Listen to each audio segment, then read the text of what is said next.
And so, I mean, we did this. We apologize. We're starting just a few minutes late. We are going to go ahead and begin the meeting. Our main presenter today, Chris Gibson, is on his way. He thought the meeting was at 11 o'clock. He's thinking about the Board of Aldermen meeting. So he said he'll be here in just a few seconds. But in the meantime, we're going to go ahead and get started with our program. I want to thank everyone for attending this morning. We're thankful. We're thankful for, I know we had some damages, but we're thankful for no more than what we did have, considering how things went in other places. So we're grateful everybody's here. We do have a quorum this morning. I want to, while we're waiting, thank you all for coming. I hope your telephones are off. Please make sure your cell phones are off, and committee members. And we will want to welcome everyone that is here, welcome anyone that may be watching online. We want to welcome our committee. We haven't been together for a while. We are missing Deborah Coltrane this morning, and Rick Grant's out of town, out of country, gone somewhere. And I want to introduce a new member to our committee, Jason Stair.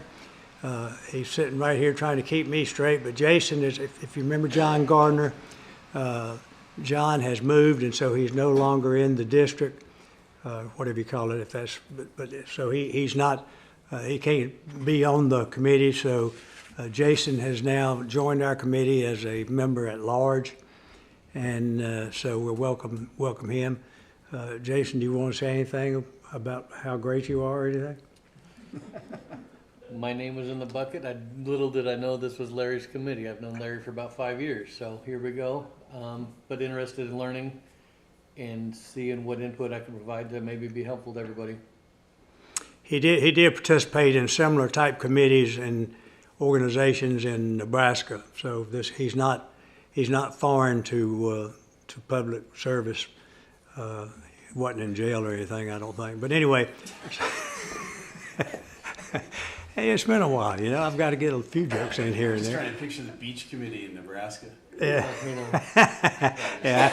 I think they may have called it sand blowing. I don't know exactly what it was. Gravel pits. Yeah, yeah.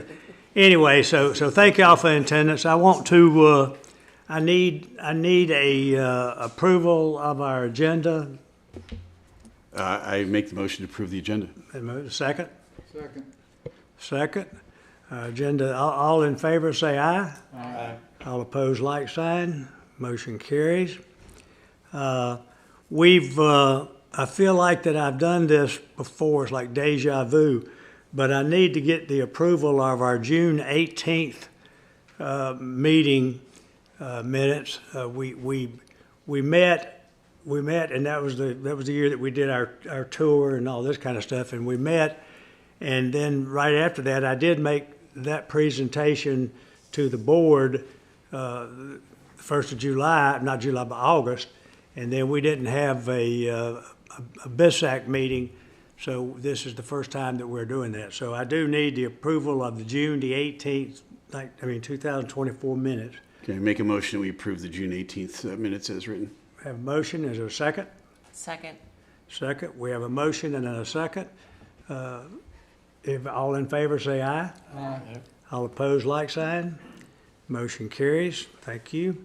We're now going to go to our public comments. We're going to ask you to please, if you're going to speak, we're going to ask you to come up to the podium there and turn the microphone on if it's not on, and state your name and your address, and we'll give you approximately 3 minutes.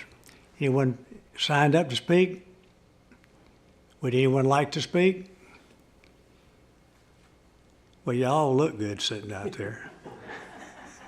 Maybe we could take this moment, since we're in the public comment period, to recognize the passing of Mayor Steve Smith in Topsail Beach this past week.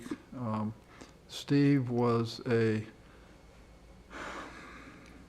huge proponent of Topsail Island Beach Nourishment, Chair of the Topsail Island Shoreline Protection Commission meeting. Many of us here in the room know Steve one way or the other.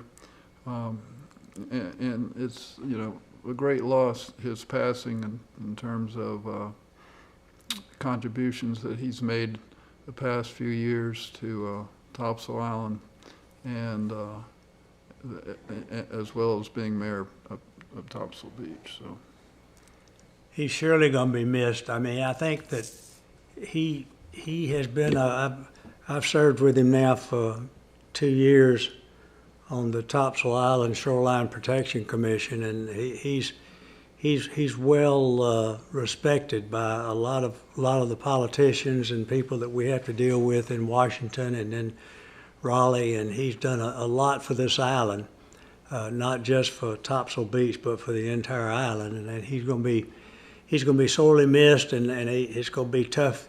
It's going to be tough to somebody step in and fulfill all the things that he's done over the years. So we're certainly going to miss Steve, and we send our sympathies and all to his family. But there is going to be a ceremony for him at this Thursday at is it 11 o'clock, 12 o'clock? noon. Noon, 12 o'clock noon at the, what is it, the Emma Memorial Chapel. Memorial Chapel in Topsail Beach, and then there's going to be a reception to follow at the city, what is I the think that's in the Assembly Building. Assembly Building there in Topsail Beach, if anyone has any desire to do that. So thank you, Mike, for sharing that. Okay, if there's no if there's no public comments at this time, and as we go along, we're going to give you that opportunity again at the end of our meeting, so that if any questions come up in your mind or thoughts that you want to share after the meeting, then you certainly can do that when we get to that point. All right, right now I'd like to turn it over to Manager Darian to talk about the current statuses of our projects and any other things that we have going on that we need to know about. Okay, thank you, Chairman. Good morning, everyone. Good to see you back again. Yes. Beach projects, as you know, have all been on pause for the season, so we'll pick back up again after turtle season, but for now we're still on pause. Tropical Storm Debbie came through in August, as you're aware, which resulted in some erosion, but according to our engineers, the beach generally held up relatively well. I requested engineers to do a post-storm survey, and they have shared those results with the Board of Aldermen. The area at Topsail Dunes has been an area of concern, and post-Debbie required some more action, and the board had approved an emergency push. So we have been working with regulatory agencies to get approval to get that implemented. This plan is subject to proceed based on recent events in the storm that came through yesterday. I have requested the engineers again do a post-storm survey, which they are out today and will be doing so through the end of this week, surveying the entire beach, but specifically too on where we might need to go with Topsail Dunes. So it may pivot from a push to a small truck haul project. That'll be something that the board would have to consider, but the first step is getting that assessment done, which we will be doing this week. It does appear from early assessments this morning that the beach took quite a hit. We have, in addition to the beach surveys going on, the Marina Way dune area was compromised, as well as a crossover was damaged. So I have a contractor going out to assess that and start repairs on that as soon as possible as well. He'll be assessing that today. And I anticipate more crossover damages that will come in throughout the day. I do know that there is debris on the beach right now from crossovers, which is probably a mixture of private and public, so we'll be sorting through that today as we proceed. Public Works has also been deployed to pump the water on Gray Street. that ponded last night, so they were there pumping the water this morning, and then deploying the street sweeper up to the north end to hit River Road and up to the drive-on area, which often gets inundated with sand, and hit the other hot spots. So that's just an update for where we're at post-storm. At our last meeting, I also reported that I was in the process of procuring beach matting for the Jeffries Beach access. Can I get that? I'm sorry. Yep, no, you're good. Sorry.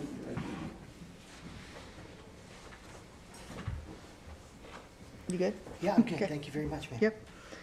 Yep. So that is still in progress. I'm still working with the regulatory agencies on getting a permit to install that beach matting at the Jeffries Beach access. I have met with a representative on site where we measured, looked at it. I had to apply for a minor CAMA permit, and that also involved with notifying adjoining property owners, so it's been a process that I continue to work through. And that concludes my report. You know, Anybody? Go ahead. just kind of a comment related to what you said, Manager Durian. One of the bad things about beach crossovers is storms and debris after the storms, and where the debris goes and who's responsible for cleaning it up. And down at Topsail Beach, with their project that they have been working on for over 10 years, they now have rope and post crossovers. And so you really minimize the problem we're going to have in the next few weeks of debris cleanup here because of the wooden stairs and crossovers. So I don't know if, Chris, you want to say anything about how effective it's been, or anything in terms of regulations and so forth, getting those kind of crossovers approved, but it's something to think about for the future. Well, rope and post, that's been somewhat of an issue that the board has went back and forth on, whether, it's been helpful or more harmful to the dunes.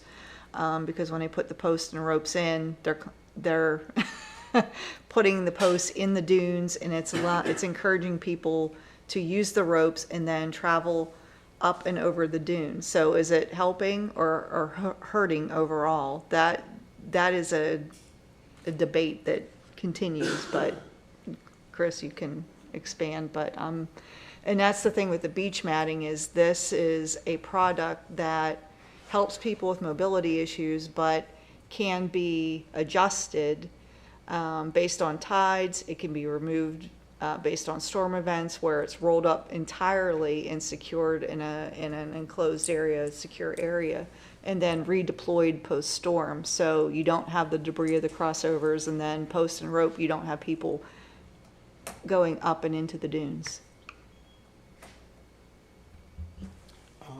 Mr. Benson, I would like to say right now, there's a big difference in the health of the dunes between here and Topsail. They've reached a stage where the post and rope is more applicable to where the dunes were built, and they have a gradual enough slope the way they were built that people can walk over them without tearing them down.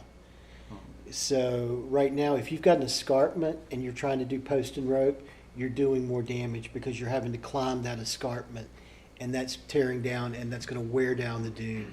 Whereas what was put in with a 5-on-1 slope, you're actually, in the plantings that they had, they're actually building up around it rather than wearing down. So at some point in time, what they've done, I think, is a very, very healthy way to do it and to manage debris. In fact, the whole front row of dunes, they're not allowed in town to put any crossovers over there. It's strictly natural walkway. Post and rope is more of a guidance for people than actually having to use it to lift. But that's something that's down the road for us here.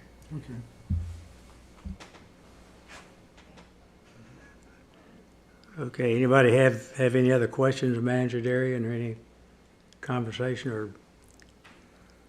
Okay, thank you, Manager Darian. Chris made his entrance. He's got I'm surprised he doesn't have a motor on that thing. Well, I am only using this for a couple of months. My goal is to be walking by Christmas again. Well, hey, listen, I have no doubt that you're going to be right there. I mean, you've been amazing at the comebacks I've seen. So I mean, I mean, Don't call it a comeback. But we're real happy to have Chris Gibson, who is the president. I guess he's still the president of TI Coastal Engineering, and he's their firm has done a lot of work in North Carolina at the various beaches with between Wrightsville Beach and Topsail Beach, and has been working with us up here. And for those of you that don't know, he has been for the last 3 years. We have been working towards, probably longer than that, but officially as a committee, we've been working almost 3 years, and our main purpose and goal, for the most part, has been working towards putting together a 5-year and a 30-year beach plan to be able to protect our beaches, to build our beaches the way they should be, and a lot of other factors that we're doing. So, and Chris has been the main leader in that process as far as working with us, and the board. We have a plan that has, I guess, not been totally approved technically by contract, but we do. Is that correct, or is that not correct? Has our plan been? We're slated by contract to go all the way through the permitting and Okay, so up to we have contracting. the Board of Aldermen have committed a substantial amount of money that has been approved based on the presentation that this committee has made with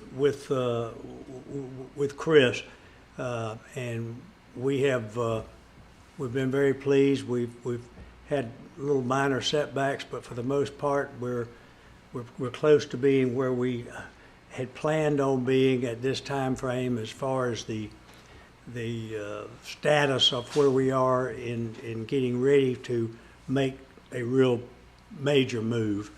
And so Chris, since our last meeting, Chris has been continuing to, and his staff have been continuing to make more progress and to complete more items and have more reports, and we're getting closer to that point. And so he is this morning going to be giving us the status and the progress and our next steps, and hopefully our timing for moving forward with that. So at that, I'm going to turn it over to Chris and let him do his thing.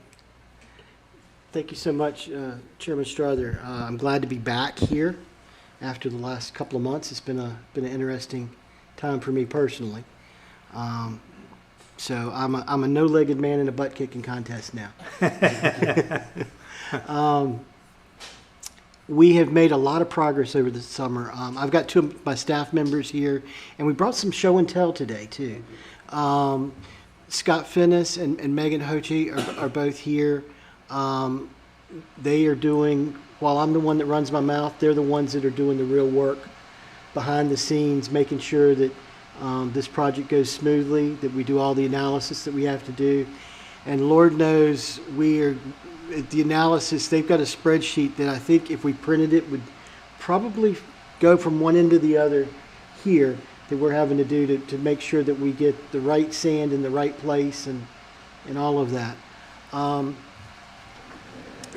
The big thing we've been doing, I'm going to sit up here for a second.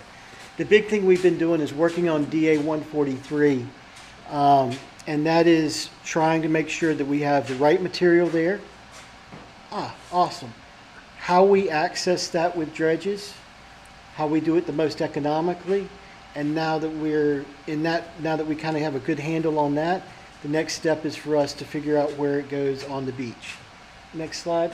Again, we've talked about this a dozen times. DA 143 is a 48-acre site at the crossroads. of Cedar Bush Cut and the Intercoastal Waterway. We have done we did 15 cores up there. We'd done it previously in 2012 for the town. Those cores got outdated by regulatory statutes, so we had to go back and do it again. So we kind of went into this knowing where we were going to come with it. We have anywhere between 25 and 50 feet of good sand in this site vertically. And it's one of the reasons we brought one of the cores, and I want to have y'all be able to see that. We actually brought the tubes. We took and drilled three and a half inch tubes, and they were hydraulically pressed in, so we got a continuous core from the surface all the way down to where we quit, which was at elevation minus 25. So some of these cores were over 60 feet long. We pulled them out in 5-foot sections. We took and we sampled all of those sections to see what the sand looked like, both visually, because color is a thing. Believe it or not, if the sand's too dark, we get all male turtles, and we get no baby turtles. So, I mean, we get baby turtles, but they're all male, and it's, we want to have a balance of that. Surprising that happens, but it's a temperature thing. The sand's too dark, it heats up too much. Warmer sand creates male turtles. Go figure. So it's one of the things we have to look at. We look at grain size, we look at texture, we look at unsuitable material that might be mixed in, heavy shell, any kind of debris that might be in it, because this was an anthropogenic site. All of this material was placed here as part of dredging of the Intercoastal Waterway and its maintenance up until the 70s and 80s. So we're looking at all of that. Next slide, please. We barged over this hydraulic drill rig, kind of feet to get it up the hill, get it up the side of the dike. And then they would walk through, and what they would do is they would press in a tube that would take a sample, and then before they extracted it, they would put a cylinder around it, pull out the tube, press those back in, and move down 5 feet at a time. Again, we brought those sections, and I'd like for y'all to be able to look at those, go back to the back and look at them here in a little bit. This is kind of an unusual situation, and was something that was usually when you're doing the vibracores for these, it's a vibratory, but we're doing it in dry sand, so the sand doesn't liquefy by the vibration. So we had to use a totally different setup than would normally be used. And the normal drilling scenario that you would use for doing geotech probes, which is a split spoon, where they take it and they drive the spoon and then pull it up, that doesn't give you the continuous core that you need to meet the state regulations. So we had to use a technology that's actually very rarely used. Guys came up from South Carolina to do this. Got with Meritech Dredging that owns the yard across, right across from this, and Adam barged them over, and we spent about 10 days out there doing these 15 cores. So, next slide, please. The green dots are the locations of where all the cores were. We did a LiDAR survey as well as doing ground truthing with the surveys where we could. We didn't go chopping down trees to get GPS surveys in the brush. We did that from aerial. Each one of these cores, we then took and designated an area that they represented. So they represent an area halfway to each of the other cores, and then have the layering of each of the material types that we saw in the in those cores. So we have we call it a spider map because it looks like a spider web when you do it graphically, and then you've got the pancakes for each layer. So we actually determine a volume of each type of material in each core, and then take those and composite all of that to see what the site represents. Next slide, please. So when we got through with this, things to note, these are native beach samples, and what we're trying to match from, this was actually done in 2009 as part of the EIS. Those numbers across, there's a certain percentage of fine of silts, the percent of calcium carbonate that was naturally on the beach, percent granular, which is over 3/8 of an inch, is that right? Granular? 3/8 of an inch, we'll call it that. The mean grain size, the standard deviation on the grain size, those are what we were trying to match. State standards for deviation. So for instance, in percent fines, natural beach is 1.5, you can go 5% over. So you got to have less than 6.5% fines. Calcium carbonate, 26%, granular 1.1, and it adds 5%. The last one was gravel, and somehow I deleted the word gravel, which is 3/4 of an inch and up. At any rate, when we did this in 2011, you can see the numbers there. 3.7% fines, 7% calcium carbonate, 0.9, 0.1, 0.4, 0.22 millimeter grain size, matching right up with the beach.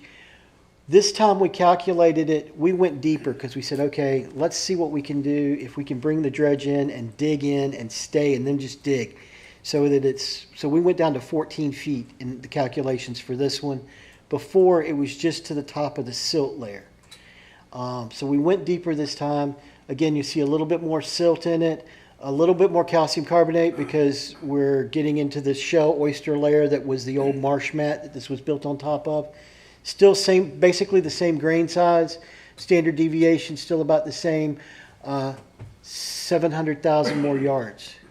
Now here's the neat thing, 700,000 more yards with the technique that we can dredge doing this doesn't cost any more than the 1.9 above. So that's a really great thing. One of the things, I got a little movie for a thing here at the end. One of the things that's been invented over the last decade is what's called extractor that they use on the beach. Remember how we had the rock problem here several years ago? Well, now there's a machine that will take anything 3/4 of an inch or above.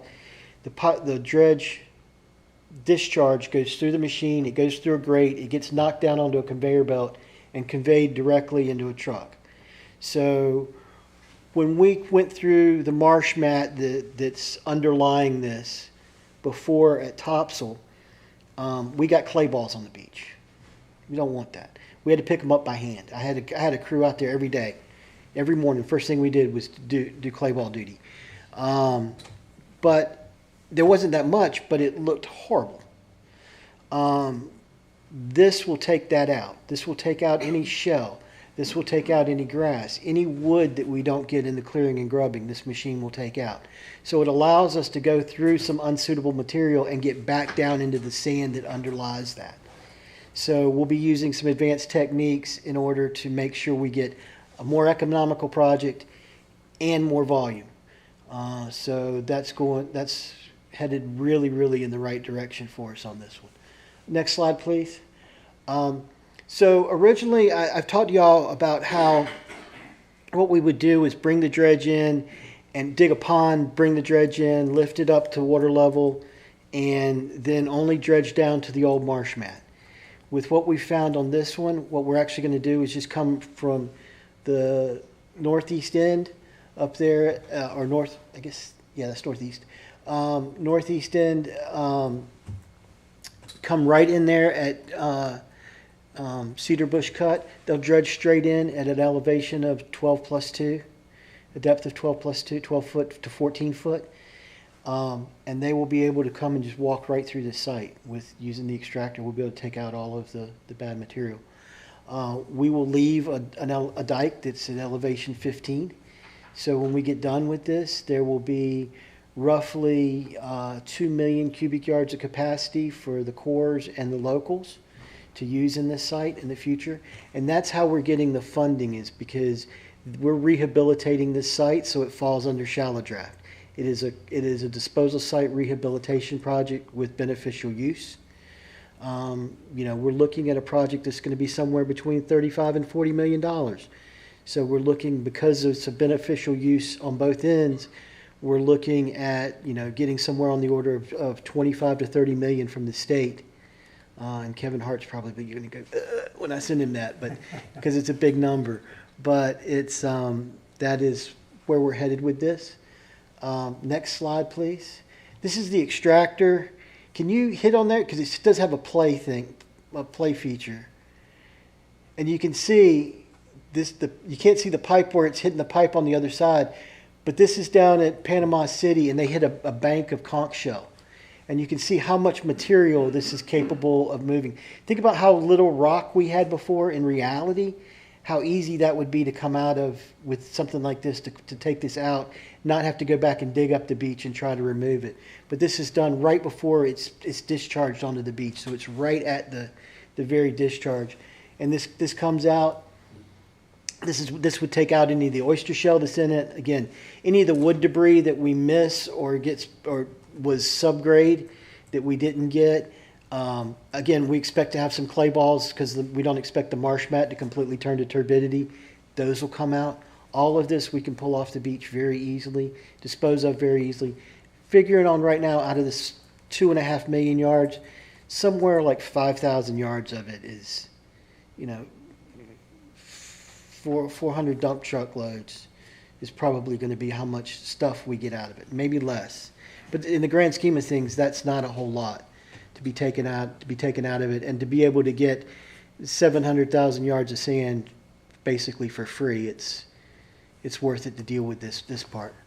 So, and I think this was the last slide I had on that, and I wanted to kind of open it up for questions. We have not designed the beach yet. Again, we wanted to get our hard numbers here. Originally, we had no intention of putting any kind of dune feature in.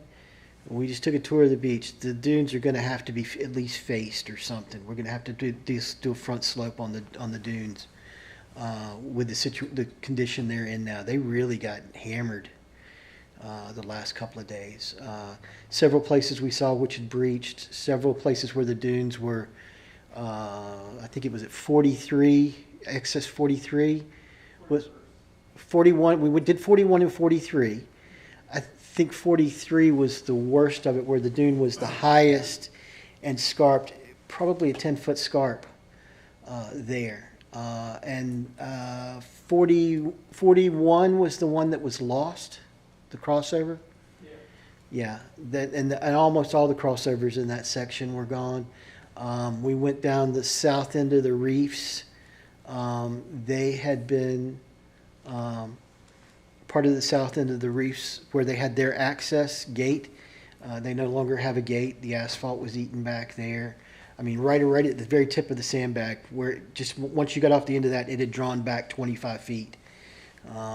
So there are a lot of places that are not in the best shape. The places that we drove where the truck haul project was, no scarping on the dunes, and there was beach everywhere we went on that.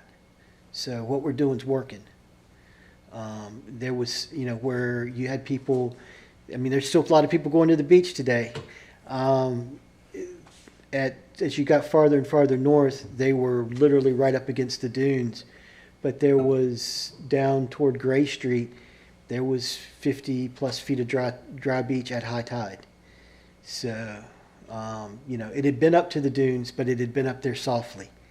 So that's kind of where we stand right now.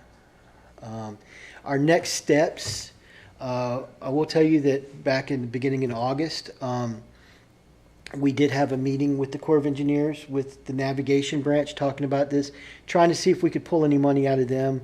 No, they're stingy. They're not going to give us any.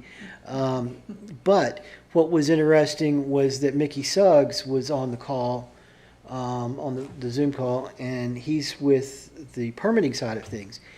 About as favorable a reaction from regulatory as we've ever gotten. He's like, oh, by the way, reminded me, by the way, this site was mentioned in the EIS, so it's kind of been studied. We talked about having but never was finalized. We talked about having a March deadline, wanting to go out to bid so that we would have the summer to do all of the clearing, grubbing, and they would have full season to work inside the island. He said that would be a tight schedule, but doable, to have our permits in hand in March. We are ready now to request the one-stop meeting. That's our next step. By the time, that usually takes about a month to schedule. By the time we get there, we will have all of our design at a 90% design level, which is more than enough for permitting. There'll still be there's always a few little kinks to work out as you get toward the end. We'll still need to get with the folks that own the property for the power line and make sure we've got our easement for crossing there, that we don't have to rearrange how we want to do the job because of that. But those are things that we'll be doing as we go along, and we'll run coincident to what we're doing with the Corps and the state folks. Again, from the state side, the beach is already permitted. That was done in the EIS. So it's all about showing that this borrow source is viable, and everything that we've done says it's absolutely viable and good to go. So. Chris, I know that some of the guests here are, I was reading social media as I was on my way in this morning, are concerned about the north end, and some people mentioned the terminal groin. I know the terminal groin's not part of our plan here, but the temporary restraining structure is. Could you talk about the status of that a little bit, and also then the timeline? You mentioned March for you said it was going to be tight, but take us all the way through, I guess, the winter of 25, 26. Okay, great. So, as far as the temporary retention structure, we have not talked to the regulators about that. We've kept that. I wasn't expecting to talk to regulators when we had the meeting the other day, just strictly the navigation folks. So was not prepared to have that. I was also 18 hours after losing my leg. So I needed to keep things minimized at that point. The one-stop meeting is when we'll bring that to their attention. What that temporary retention structure is, for folks that don't know, instead of putting in a rock revetment down there, it's my firm belief that the material, when we put it up there, that we're going to overload that end of the island with sand. It's going to want to erode very rapidly. Anytime you throw things out of natural balance, it really wants to do something quickly. One of the concerns, and I think that the reason I think that we can get this permitted, is that there will be a higher load of sand going to the intercoastal waterway, and nobody really wants that to happen. We don't want to shoal in the waterway because of what we're doing on the beach. The Corps certainly doesn't want us to shoal in the waterway. They're already dredging it every other year, if not every year. So we want to make sure that we prevent that issue. The difference in a terminal groin and a temporary retention structure is that the temporary structure is removable. Simply what we would do is put in about 500 to 600 feet of sheet pile that's driven without having tiebacks, without having any kind of additional retaining structures. It would be simply a cantilever wall that if and when it needs to come out, the sheets are just pulled out and recycled. We did something very similar 20 years ago when we did Mason's Inlet. We controlled the opening of the inlet by putting a sheet pile wall across the front of it, and actually had trucks driving down at -12, so 12 feet below sea level, harvesting sand where that wall held the ocean back. When it was time to remove that structure and open the inlet, it took 12 hours to remove the entire 700 feet of structure. So this is something that has been done. It's been proven to be effective. And what we hope to do is have this in place for 3 years or so, and maybe by that time the terminal groin will have gotten through its permitting process. So we're hoping to work this and use it as a terminal structure would typically function, but have the ability to remove it, because once you put down bedstone, underlayment fabric, your capstone, all of that goes on to a terminal groin, it ain't coming out. There's no way to go backwards. This is an opportunity both for the town to do some protective measures very inexpensively, and also for the agencies to study it better without having the necessity of it being permanent. Going through the timeline. Get me back on track. Timeline is we want to issue the contract sometime March, April. Then we would look to have the whole summer, 4, 5, 6 months that they could do clearing and grubbing, which is where there's on the south end of the island within the area we're going to do. There's a lot of there's trees there's brush, grasses, all of that. We want to collect that off the top, burn that off so that it's not going to get ground up and pumped to the beach. Prep the site for however we need to for the dredgers so that come November 15th, you know, they can start mobilizing in October, laying pipeline. November 15th, when we can get on the beach, we can get on the beach. 2.7 million yards is a lot to pump in a season. It's going to take a big dredge. And so hydraulically, doing a hydraulic dredge, you know, we look to see somewhere on the order of 20,000 to 30,000 cubic yards a day go on the beach. We would start in November. We would work our way from the power line is where we would cross the island. Work from the power line south to tie into down by the park at right where the 210 bridge comes across. Then the pipeline would flip and work our way north and finish up at the north end with the retention structure going in the dry with the material that was placed. So look to finish up in the March, April timeframe. So 3 months going one way, 3 months going the other. 2.5 months going one way, 2.5 months going the other.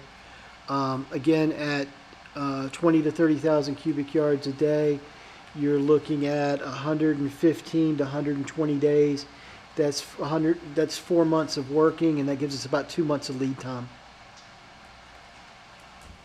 Chris, this is for reaches 1, 2, and 3. Reaches 1, 2, and 3. So this is for the area from Bridge Road. Is it Bridge Road? Is that what we call it?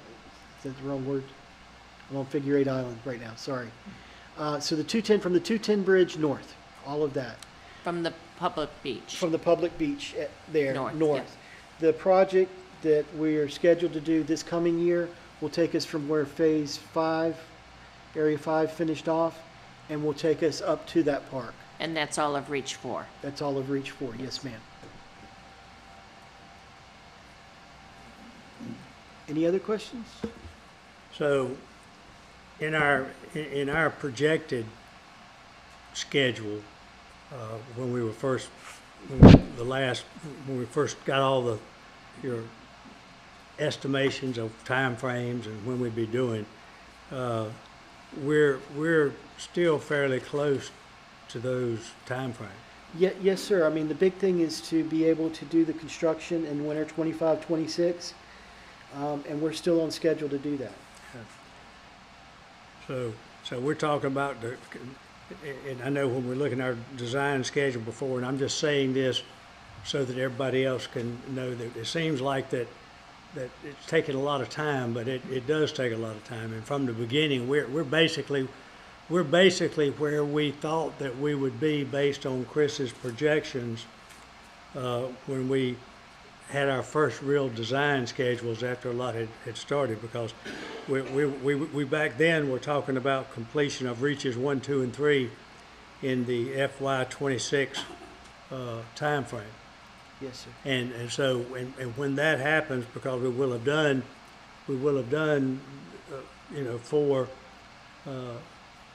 reach 4 and 5 is done. So we're basically talking about the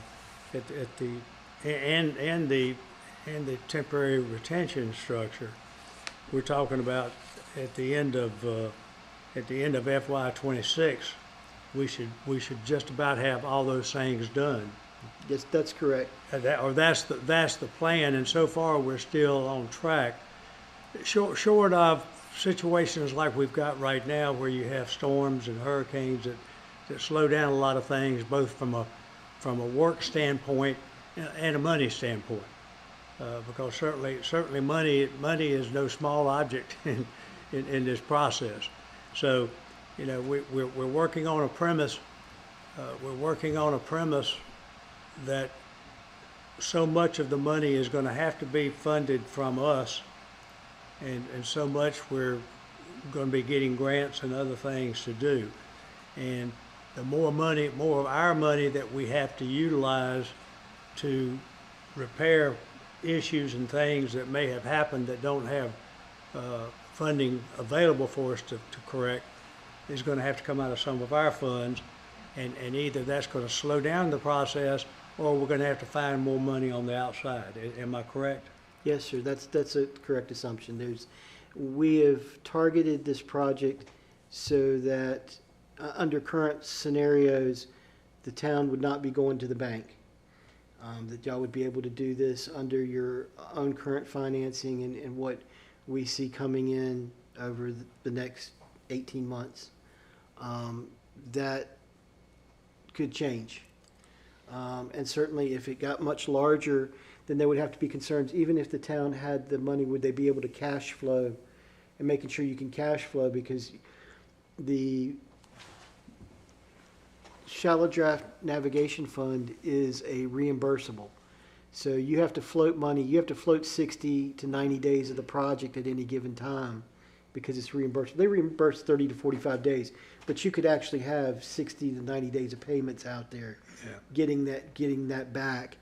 And that sometimes can be difficult for folks.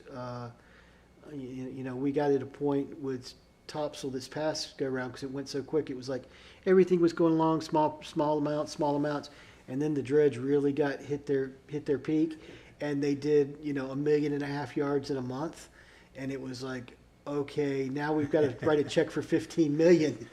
We're expected to get 14 back, but we've got to write that check for 15 million first. Yeah. So. Larry can handle that. He'll just write that. Yeah, absolutely. I'll let it. Yeah, I'm sure. Don't we have somebody from Qatar here living on the island that can do that, a sheik or something? I say that joke.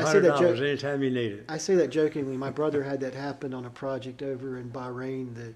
The sheik came out and they were running behind, so the dredge wasn't working, and he wrote him a personal check for 8 figures, and they ran it through. He's like, what do I do with this? Called home and they said, well, give us the numbers, and they ran it through. This is good. To turn the dredge on, pump water, do something. But the sheik just wrote his 8 figures. I think the next big major thing that we're going to be involved in is the one stop. Correct. One stop is the next big thing that we will see externally. We will see happen. What's going to come out of that is really the feel of the project, what the regulators are going to want, what they may say is already okay. I suspect with the temporary retention structure that there will be some pound of flesh that they'll want to exact in order to have that put in. Hopefully we'll learn at that meeting what it is or close to what it is. And, whether that's, I'm hoping that it's something like, bird monitoring or something to that effect that we'll have to do to make sure, or coquina clams or something to make sure that everything is happening the way they hope it is up there. Chris, I have a question. In regard to the Phase 4, Reach 4 project that's going to start November 15th, if we have some dune escarpments and have to rectify that in some way, would we have to do that before the beach project could begin? Would that put that behind?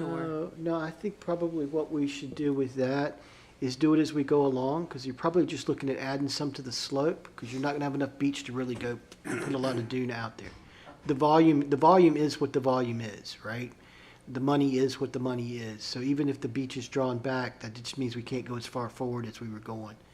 So, but the easiest thing to do would be to dress those dunes and put the slope on the front of them as we're doing the beach project. You've got sand coming in, you've got the dozers coming in. Dozers are there. That would be the easiest way to do it. And just I'll kind of meld all that together as you're coming, instead of just coming up to the flat of the scarp, take it and push it up onto the scarp so it's got a face that would grow, the slope that was shallow enough to grow sea oats. Yes, ma'am. Mike? So prior to the one-stop meeting, you have to prepare a technical engineering report that describes all of the So what we'll put together, engineering details. It's not a full-fledged engineering report. What goes into the scoping meeting, most people go in with the idea of we want the agencies to help us scope the project and see what it is. So the meeting is supposed to be conceptual level design. We take it farther than that because you leave it open to discussion, it gets too many cooks in the kitchen. So we take in about a set of plans that's roughly 90% design. We don't take in the specifications for the job as far as how the contractor's gonna do what. That's part of, we don't do that till we get the permit because there are limitations in the permit for what they can and can't do. So this is a set of plans. It will be drawn out so that it's to scale orthometrically. We will have, this is what we're gonna do in the island. Here's the plans for the island. Here's how deep we're gonna cut. Here's where we're gonna cut. Here's all the material we're gonna get. Here are the cores and how they stack up in that. Here's the pipeline route. Here's the beach design. All of that will go to them. That's what goes to the one-stop meeting. And then from there, we get, well, if you're gonna do that, you're gonna need to do this, this, this, and this with it. And we either agree to it or we argue about it. And so from that, usually it's pretty agreeable. Usually we've got, we know what they typically want going in, so we're not in that situation. And then from that, we finish the permitting, then finish the final specifications for the project construction. So you think you'll still be able to have the one-stop this calendar year? Yes, sir. Yes, sir. Okay. I'm hoping that we'll have it next month sometime. Oh, okay. And who will be in attendance at that? Typically, there are the 13 resource agencies. There's about 7 of them that like to show up. Fish and Wildlife, the Division of Coastal Management, Corps of Engineers, the North Carolina Marine Fisheries,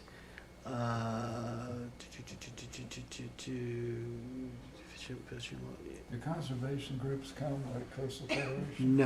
No, they are not invited to these meetings. Those are for public, those are for your public So hearing. this is not a public meeting? No, this is not a public meeting. And typically with that, even that, we try to limit the number of folks from the applicant. So one of the things that we have seen in the past is, the whole town council wants to come. I know everybody's interested. Bad play. Too many cooks in the kitchen. Everybody's got an idea. Everybody wants to speak up at some point, and it's too much. So typically what we like to have is with these, Jamie and I will usually go. We'll usually have the town manager, maybe the mayor or one other representative from the town, but that's it. And then we'll have the other 8 people from the different agencies, and go from there, lay out all the ideas, and it's good for y'all to have somebody there because I want not just to be my word for what came back, but have, because I admit I'm a consultant. I'm supposed to make everything look shiny and rosy, right? But I'm trying to be honest about that stuff. But I do want to see. I want the town to see specifically if there's anything that they say, hey, no, this is a bad idea.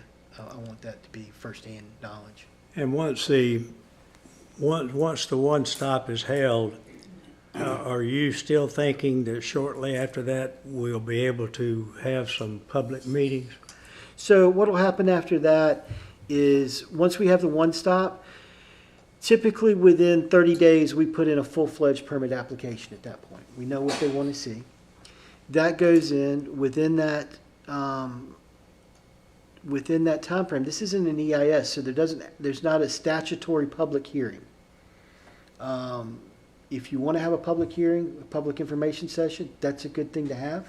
Well, I may have said that wrong too, because anytime you put hearing in it, you always open up a can of worms. Yeah, you wind up with your quasi. Public information, we'll have a public information process. Once we put the full-fledged application in, that is when you have your public information session. Cool. Your town hall meeting.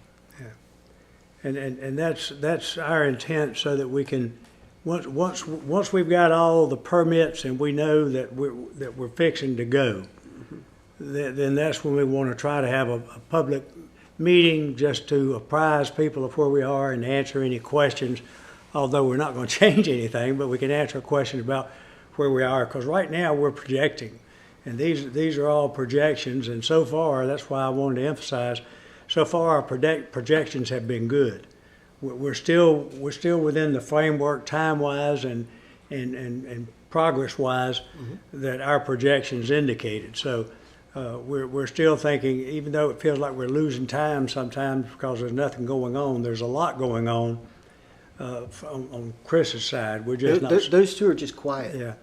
And the so, There's a lot going on. They're doing stuff all the time. see, if you wanted a down and dirty story, we could talk to them. That's right. That's right. But anyway, so this is good information. This is information that we needed to hear where we were. We're where we thought we were going to be based on the projections. So I think that's a good thing. And there's not the one thing that I heard out of this that is more beneficial is we've got more availability of sand than we thought we were going to have. Yeah. And it can be done with little or no additional cost. So that's a great thing. Are there any other questions or comments from the committee? Steve, Chris, we really appreciate it, and we're going to. I'd like for you to stay. We're gonna open up and see if the public have any more questions. Yeah. And if y'all want, I don't know if it's easier for them to bring them up here, but I did want to show y'all those cores. Yeah. And see how because it's really neat to see how the sand changes from one type to another as you go down. I thought that was important. Do we want to do that within the meeting or at the end of the meeting? That's what I'm saying. I didn't know whether you want to do it within the meeting or just before we all take off and Yeah. we go through it then. Ask the managers. Let's do public comment first. Okay. Okay. All right, and then we go do that. All right, we're back to that point again to where you had the opportunity, if you'd like to ask any questions or make any comments in regards to what you've heard or haven't heard, we'd love for you to do so. Anyone have anything they'd like to add? Yes, sir. If you'll approach up here, sir, and turn the microphone on and state your name and address, please.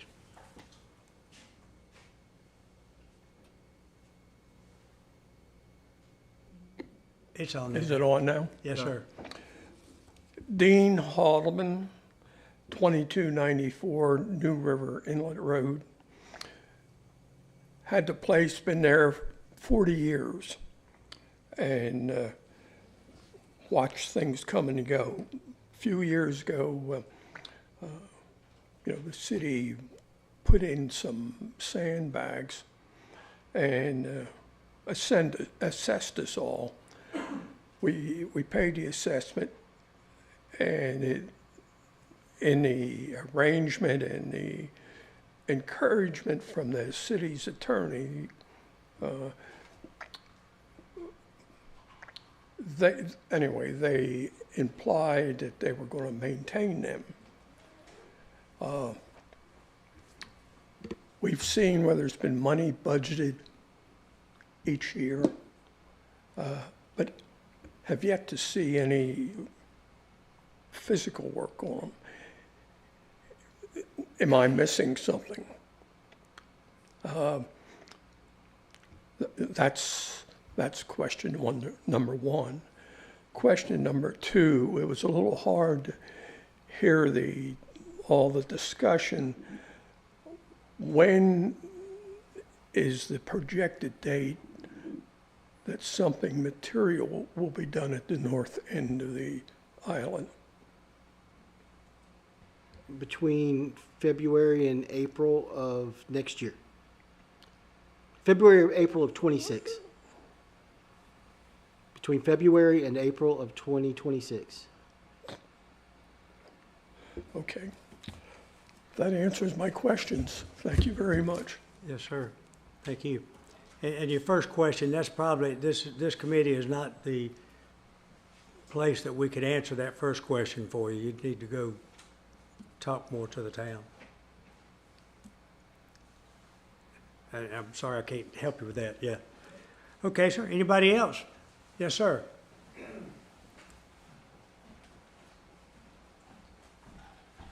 Jeff Meyer, 2224 New River Inlet Road. Chris, I just got one question. In the picture you showed with the debris being cleaned out of the sand, that one appeared to be more rock than anything else. I mean, I know that was a different site. I understand that. The debris taken out, where is disposal of that material? And is there anything in that material, say the rock, that the town could use in other projects? Certainly, if there's stuff that comes out that would be beneficial, that could be beneficially used, we'd certainly want to do that. I don't know at this point in time. Odds are it's mostly going to be a little bit of oyster shell and a few clay balls is most likely what I expect to come out. That other one was conch shells. That was down at Panama City, Florida. It was a job my brother was managing, and they hit a big bed of those, and all they were getting for a while was conch shell. They weren't getting any sand. That is a very clean looking operation, but we've been and worked on them with that machine all over Florida, and they're using it for getting, they call it mech. It's ordnance off the Jersey coast now. They're using it for that, to screen for that on the projects as well. So it's a very common machine and method that has been developed over the last 5 to 6 years.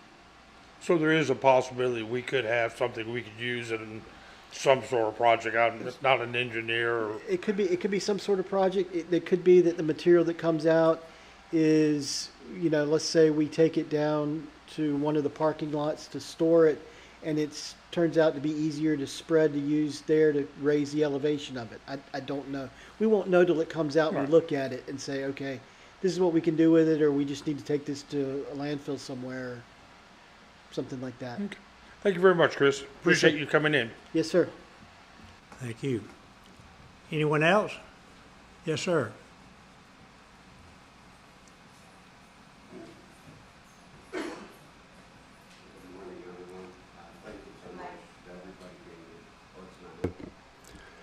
I just want to say thanks Name for and everybody address, here. please, sir. My and name ad- is Bill Countryman, 147 Seagull Lane. Thank you. I'd like to know, based on what we saw from last night's storm, what this temporary groin, what would we have been looking at today comparative to what we currently have?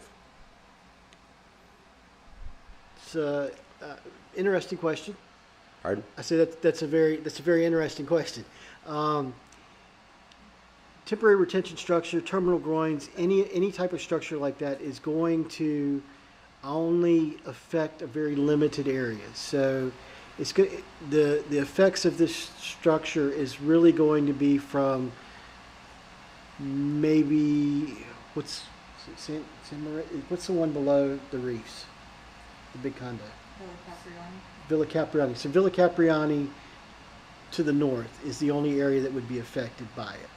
Anything south of there would be the same situation. The only thing that we can do in those areas is beach fill. So this project will aid that. Just like if you look at if we went out and went to several places along the beach before we got here. Part of the reason I was running late.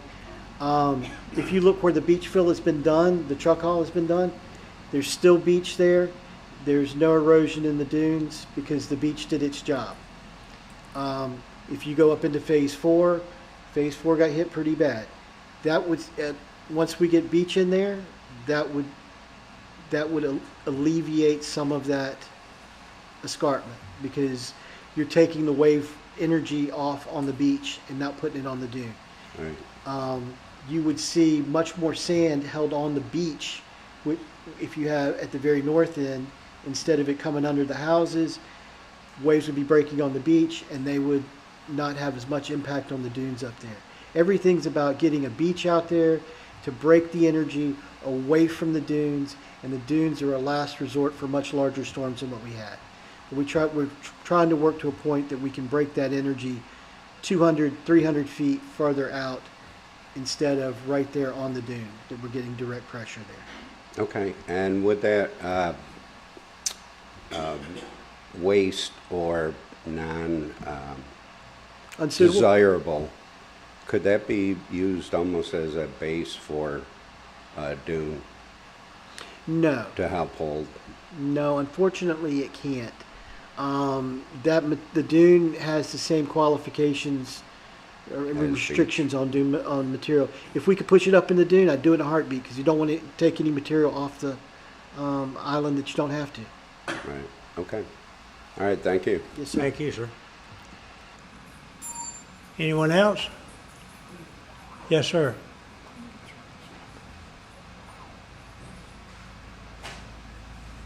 Please state your name and address, please, sir.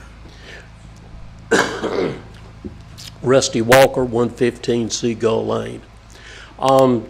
Just two quick questions. One, on this project, now right now we're just looking at a single dune or a single lane going down, or are you looking at doing both like as going on down at Tops right now where they've got the two banks in? So, no, we don't have enough material or enough dollars right now to put enough beach out there to put another row of dunes.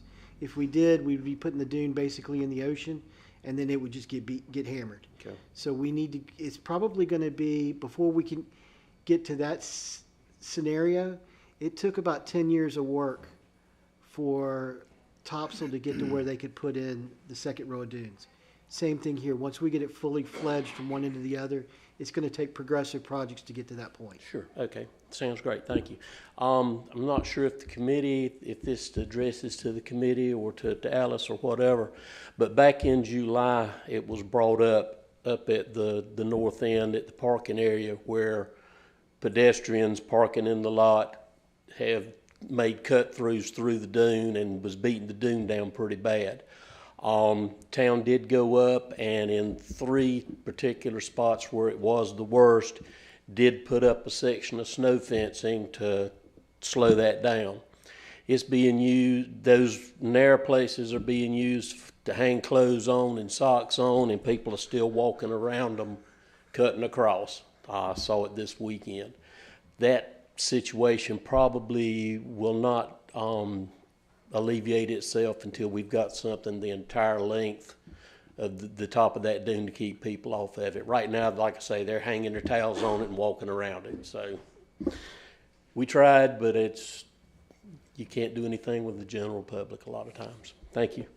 Thank And you. the intention is to extend that the full length. That was just something that we did as a temporary measure, but the long-term plan is to extend that fencing the whole length. Okay, thank you. Go out there and steal that stuff and start your little store.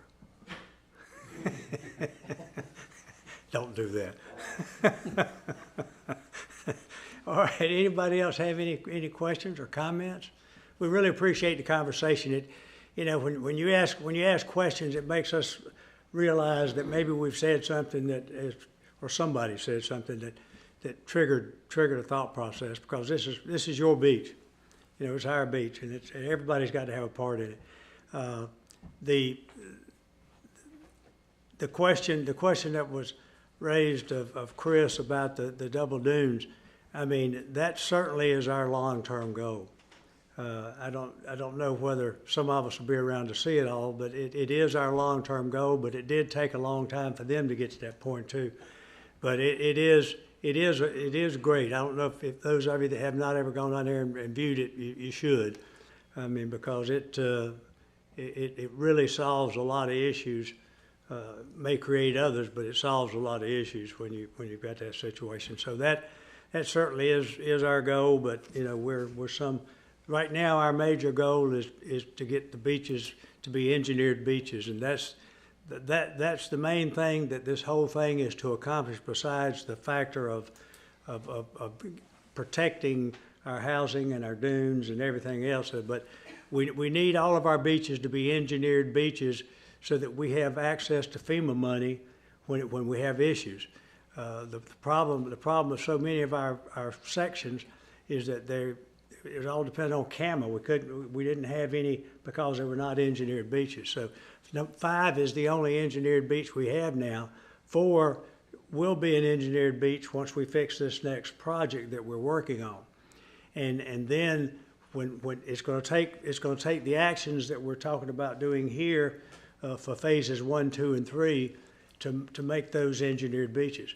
Once all of our 11 point something miles or whatever it is we're dealing with becomes engineered beach, then whenever we have these storm problems and things that would allow that FEMA money could be available, then we can take advantage of that and get the FEMA money. And so that's, if you want to address a little more of that, Chris, or. I would like to make a comment because I was just going through and doing a long-term financial look back for Topsail. And including the initial construction, over the past, it's going to be 14 years now, $49.8 million have been spent down there total on 4.5 miles of beach. But here's the thing, only $8 million of that, including initial construction, has been spent by the town.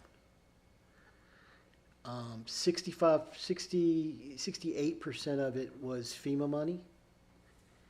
So once you get that engineered beach situation, those dollars roll in, and then the remaining percentage, the other 17–18% was shallow draft funds.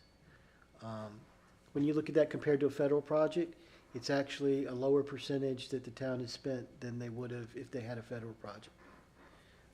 And overall, what we've done over the 14 years has been less than the estimated cost for the initial federal project. So I'm just saying that because you guys stepped away from that, and that would have been long-term if you looked over a period of time. Phase 5 is much like the whole town of Topsail Beach. So you could take those numbers and use those in your head to where you would be. So the having that FEMA designation as an engineered beach is just huge. Yeah. And most of our erosion is storm driven here. It's not just day to day, one wave after another. It's one set of waves in a short period of time. So that's a huge thing for a town to have that in place. Absolutely. Thank you. Okay. Any other comments from any of the members? Okay, we may get through a few minutes early. All right, our next meeting is scheduled for Tuesday, October the 15th at 10:30. And I say is scheduled because our intent is to have that, and that's the day that we'll have it. But if depending on what happens with things that Chris is working on or things that goes on with our committee, we may or may not have that just to visit and say hello. So that's one of the reasons that some of our meetings have not been held this year, because our main project, not one of our main, but our main project was this. And it took every month and longer than that getting to this point. But now, until there's more action taken, it doesn't do us any good to just get together and visit. You know, we can do that at the restaurant. But so don't be surprised. Don't be surprised if it gets canceled. So just watch if you're interested in coming and see when it is. But we are scheduling it because Chris may do something phenomenal that we need to talk about next time. Well, if I do something phenomenal, I'm probably going to be reaching out to you from Gibson West campus via Zoom, because if I don't take my wife to the mountain house for leaf season, I'm done. I missed the whole summer, so I got to get leaf season. Well, we'll give you permission to go ahead. Okay, if there are no other comments, I need a motion for adjournment. I motion to adjourn. Is there a second? I second. All in favor say aye. Aye. We're adjourned.